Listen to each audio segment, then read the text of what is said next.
Hello, everyone. Welcome back to the Deep Dive. I am so excited to be here with you today. Me too. It's Monday, February 16th, 2026.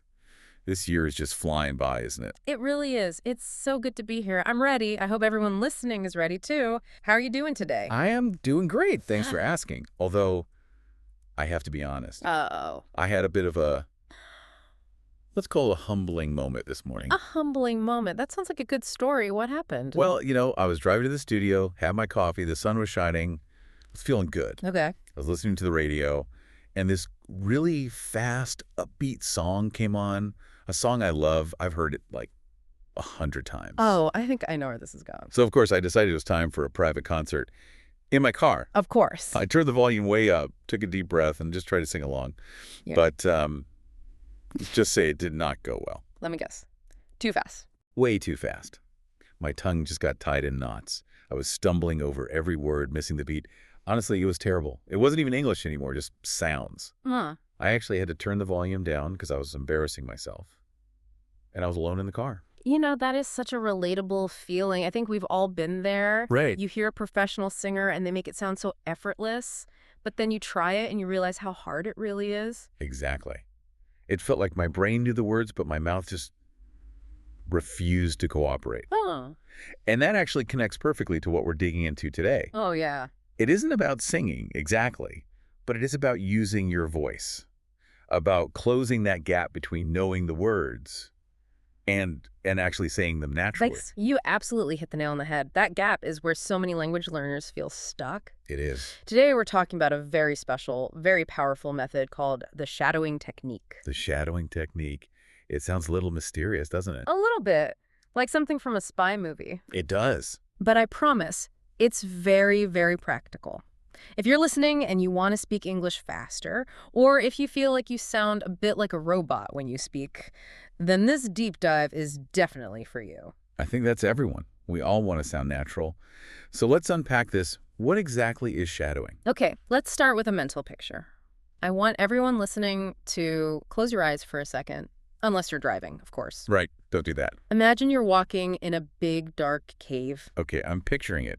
In a cave. It's dark, quiet. Now, you shout the word hello into the dark. What happens next? Well, the cave shouts back, right? It says, hello, back to me. Exactly. That's an echo. The cave repeats what you said. Now, in the shadowing technique, you become the echo. Okay, I become the echo. I like that. So how does that work? Yeah. Do I just wait for someone to finish a sentence and then repeat it? No, and this is the most important part. What you just described is repetition. It's what we do in a classroom. Right. Teacher speaks, we wait, we repeat. Exactly. Shadowing is different. How's it? You listen to some English audio, a podcast, a video, anything, and then you repeat what they say simultaneously. Simultaneously. Okay, that's a big word. It just means at the same time. You're speaking almost at the exact same moment as the audio.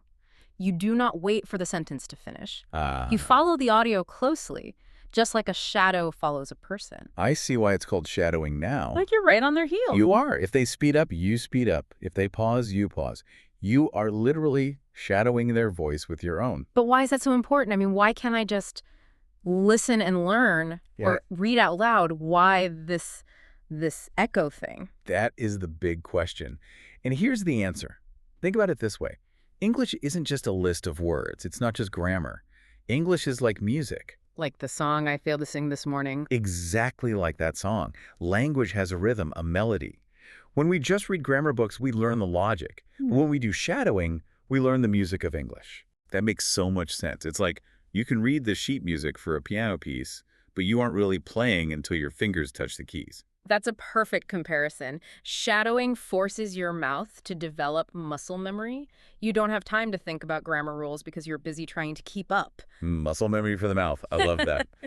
Okay, before we get into some funny stories about why this is so important, and trust me, we have some embarrassing ones coming up, we have a small favor to ask you. We do. We put a lot of time and effort into these deep dives to help you learn. So if you're enjoying this, if you're getting something out of it, please just take a second and hit that like button. It really does help us. And don't forget to subscribe. Also, think of one friend who is learning English, maybe someone who struggles with pronunciation. Share this deep dive with them. It helps us help them. Absolutely. Okay, let's get personal. You're the expert. You sound perfect. But have you ever struggled with this stuff? Mm. With pronunciation and rhythm? Oh, thank you. But yes, absolutely. I have struggled a lot. Let me tell you about when I was learning French. Ugh. I love a good travel story, especially if it involves a little disaster. Well, this one definitely felt like a disaster at the time. So I was studying French, and I was a very good student. I had my grammar books, flashcards, I knew all the rules. You were prepared. You did all the I homework. thought so. So I finally get to go to Paris, my dream trip. I walk into this beautiful little cafe to order a coffee. I was so ready. I practiced the sentence in my head like a dozen times. A moment of truth. Yes. I walk up to the counter, look the waiter in the eye, and I say the sentence. Grammatically, it was perfect. But the waiter, he just stared at me. Oh, no. The blank stare. The total blank stare. He was completely confused. He didn't understand a single word. But you said the right words. Why couldn't he understand? Because I sounded like a robot. A robot. A total robot. I was saying it like, I want a coffee, please. It was stiff. It was flat. It had perfect grammar, but zero emotion. Zero music. Ouch. That must have been rough. It was. I felt so embarrassed. I remember just standing there thinking, my French is broken. All those years of studying, and I can't even order a drink. That is such a terrible feeling to think you're broken. It is. But I realized later my French wasn't broken. It just didn't have any rhythm. It was just data, not language. Thank you for sharing that. It actually makes me feel a lot better. Huh. Because I have a very similar story. You do? Oh, yeah. When I was learning Spanish, I was the opposite of you, though. I was too scared to even try to speak. Terrified of making mistakes. That's very common. Fear can be paralyzing. It was. I would listen to Spanish podcasts all the time. In the car, at the gym. I understood a lot. But I just stayed silent. I never opened my mouth. So you had all this input, but zero output. Exactly. So one day, I'm with some Spanish friends in Madrid. And I decide, okay, today's the day. I'm going to be brave. I'm going to tell a joke. Wow, telling a joke in a new language, that's expert level. That's brave. I know. I knew all the words. I Yeah. translated it in my head. But when I actually said it, I used English intonation. The music was all wrong. Ah, I see. You were singing a Spanish song with an English melody. What happened? Nobody laughed. Oh, no. Not a single person. It was just awkward, painful silence. The worst sound in the world. It is.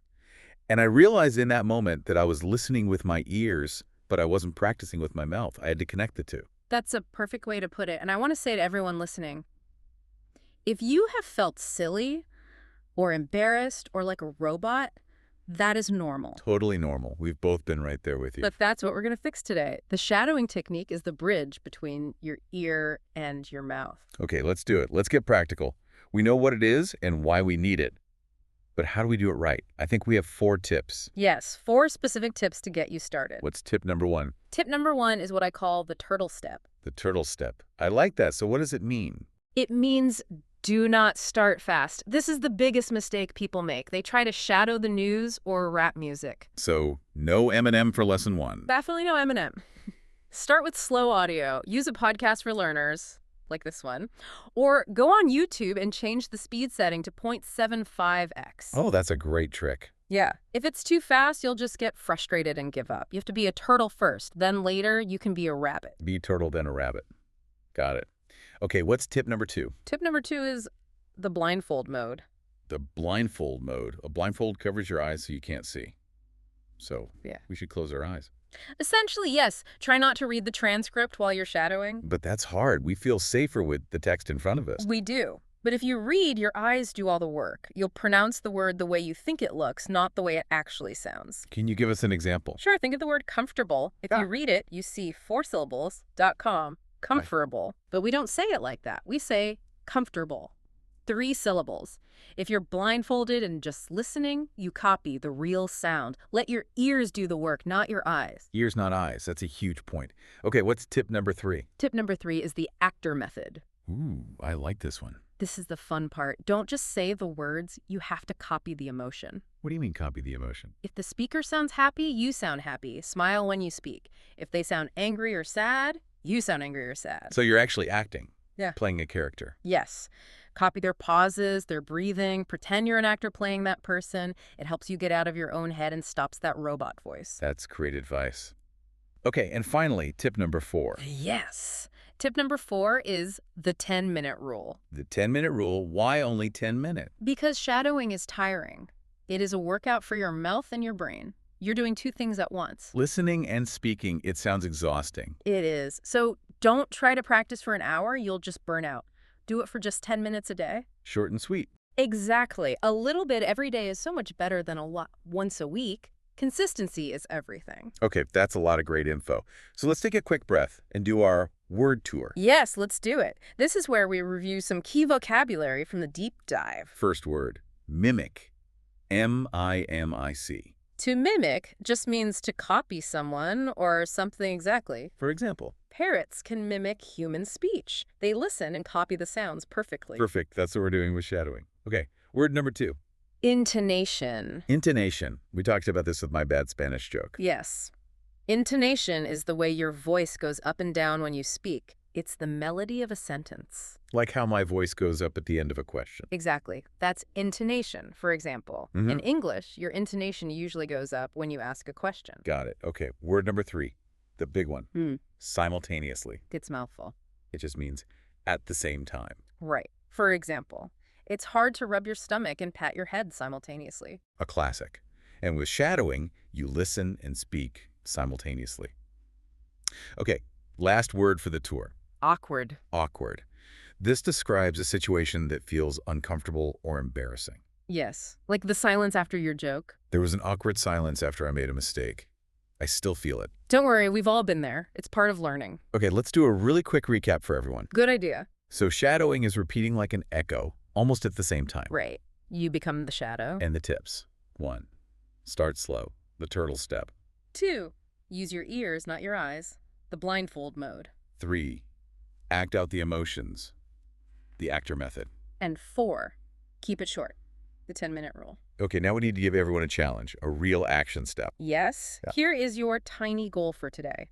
I want you to find a short 30-second video on YouTube. Just 30 seconds, that's it. That's it. Just 30 seconds. Listen to it once, then play it again and try to shadow it. That sounds very manageable. It is. Anyone can find 30 seconds. You can do this. But I will warn you, it's going to feel strange at first. You might feel silly talking to your phone. That's okay. It does feel weird. But remember, your mouth muscles need the exercise. It's a gym for your mouth. A gym for your mouth. I love that. Well, that's all for today. We would love to hear from you. Yes, we have our question of the day. What is your favorite movie or TV show to learn English? Ooh, that's a good one. Are you a Friends fan? Or maybe The Office? Tell us in the comments. We want to know what you're shadowing. And before we go, just remember that every mistake is a step forward. Be patient with yourself. You're doing great. Keep listening, keep speaking, and keep shadowing. Thanks for tuning in, everyone. Bye. Bye.